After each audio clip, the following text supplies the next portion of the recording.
Here's what they had to say. If this is what enforcement looks like in the city of San Diego, then someone over at City Hall needs to look up the definition of enforcement. I haven't really seen any change. I've seen a handful of 10 vendors still vending on Fifth Avenue. If they talk to one, they let the other 9 go free. They get the pass, so I really haven't seen any change. Pete and Letty Soto are still the one and only licensed and legal hot dog vendors in this entire area, and they have been battling the illegal vendors for 6 years in order to survive. Even after the vending laws were finally passed and the enforcement has officially begun, the illegal vendors are on the streets by the dozens. I know it's hard on the police department because they're hurting as it is for staffing purposes. So I mean, I thought the park rangers were going to be involved. I thought the health department, I thought they were all going to join forces because it's hard for them to be just in the gas lamp when it's also occurring at the beach. It's occurring at Balboa Park at night still, Hillcrest. I mean, they're everywhere. The saga of the illegal street vendors goes back to 2018. That is when street vending was decriminalized statewide and local governments needed to come up with their own local laws. Well, after 4 years, the laws were finally approved in San Diego. 2 years later, the enforcement was approved. Now it's 4 cops against dozens of illegal vendors, and the cops are outnumbered big time.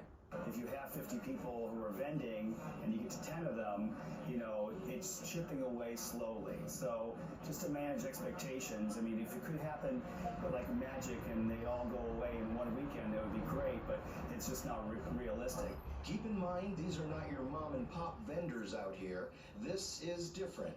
This is illegal and it's organized. All of these carts belong to 1 or 2 organizations who sometimes are not very friendly. A lot of people are afraid of them. Even City Code's afraid of them. Because some of them got into fistfights with them when they first started to enforce this stuff. That's why they won't do it. That's why they won't come out at night. Because they're afraid of these people. Who's not? I mean, we've been attacked here. You have to be afraid of them. These people are ruthless. Somebody got stabbed in a gas lamp twice in the last, year? You gotta be careful with these guys. That's why you need the police. Starting with 4 cops on bikes, it is gonna be a slow go for sure. But more cops are being trained, and presumably more illegal vendors will soon be moving along. Last weekend we did 10 sites and impounds. So, you know, honestly, they're working in conjunction with the Downtown Partnership to take some of the food waste, and they take the carts and the propane. But every site, you know, takes time. Every site takes time, as I said a minute ago. It takes between 1 hour and 3 hours to process each individual cart with all the things that they have to do to confiscate it and get rid of the food and all this stuff. It's nasty. It really is. So it's time consuming. There's only 4 cops. You got 100 vendors. The math just simply doesn't add up. According to the CEO of the Gaslamp, you just heard from there, Michael, he says that he talked to the cops earlier today, and they say that they're in the process of training more officers to be obviously in on what is happening out here with the vending, because it takes specific training. You don't want to overstep your boundaries with these folks. You want to make sure you're doing everything right, and that does take a certain amount of training.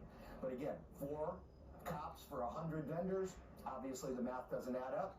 As we head into spring and into summer, I know that a lot of the businesses around here are hoping that there will be more cops and more action and less illegal vending out here. And I certainly know Pete and Letty Soto are hoping that, because for the past 6 years, they have been hanging on by a thread because they're being put out of business by illegal businesses, they being the only legal one in this area. So just amazing. It doesn't seem to have changed a lot, because if you take one out, another one comes in, and until they can figure out that formula, we're going to continue talking about this, and those vendors are going to continue selling those hot dogs. And by the way, if you don't care about anything else, maybe as a health issue, if they have no health permit, they have no tax permit, they have no business permit, you don't know what you're getting, you don't know what you're eating. So that is just the warning from a health perspective.